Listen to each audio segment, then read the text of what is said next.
So I work in the field of tumor immunology. We've been applying concepts to turn on the immune system to fight cancer for many years, and only recently have they become mainstream in oncology treatment. And that's because we found a way to release a late brake that was inhibiting the immune response to cancer, because the cancer was protecting itself by expressing of PD-L1, a ligand to a negative regulatory immune receptor. Whenever we release this interaction with therapeutic antibodies, we now have a significant number of patients with melanoma and other cancers that respond to therapy, where their immune system starts attacking the cancer cells. The key to developing biomarkers for PD-1-based therapies is understanding the biology of what's supposed to happen and figuring out what's missing in patients who do not respond. There's several things that need to happen. The cancer needs to be different from normal cells. It needs to have something that makes it look like a foreign cell to the body. That's more frequent when there's more mutations. For example, ultraviolet light or cigarette smoking induce mutations, and those cancers with higher mutational load are more likely to be recognized as non-normal by the immune system. Once the immune system does that, then it needs to infiltrate the tumors, and the pre-existing of T cells inside the tumors before starting PD-1 blockade is a prognostic factor for response. But those T cells need to trigger the PD-L1 resistance mechanism, so the T cells go in, they see tumor antigen, the tumor protects itself by expressing PD-L1. So in my view, PD-L1 positive or negative is not what's important. It is PD-L1 positive induced by an immune response? Is it the canary in the mine? Is it what tells us that the immune system of that patient was trying to attack the cancer and the cancer is protecting itself through PD-L1? So ipilimumab is a blocking antibody to CTLA-4, which is an earlier checkpoint.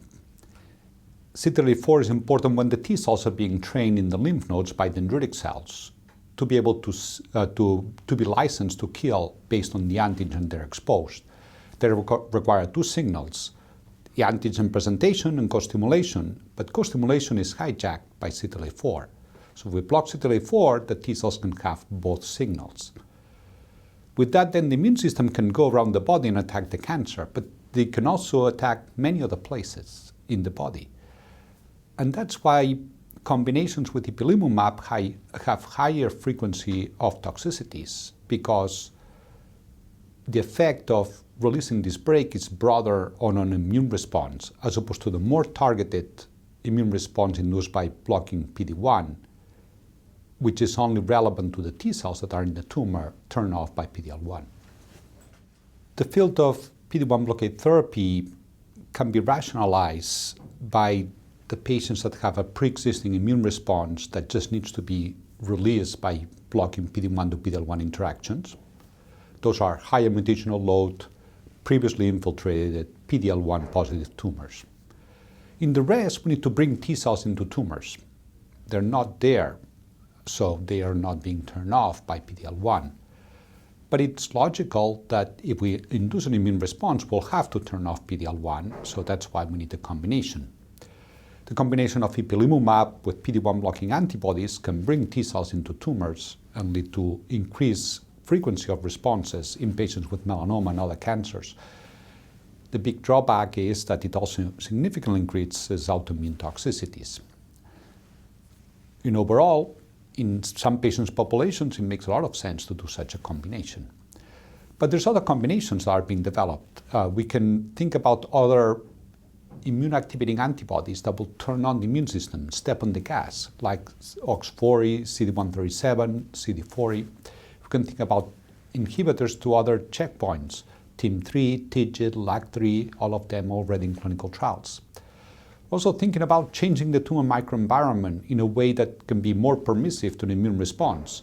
We can do this by either injecting into the tumor with oncolytic viruses or TLR agonists, or by inhibiting immune suppressive factors in the tumor, TGF-beta being one of them, but also macrophage and myeloid-derived suppressor cells that are actively turning off T-cell infiltration, or also Wnt signaling. With all of these, I think in the future we'll be having doublet or triplet therapies, and we'll start understanding which patients are more suitable for one or the other. This is not going to be random. Patients respond because there's a series of biological events that lead to the response or lack of. And if we understand the lack of response, then we can think which combination should be developed to reverse that situation and bring benefit to more patients.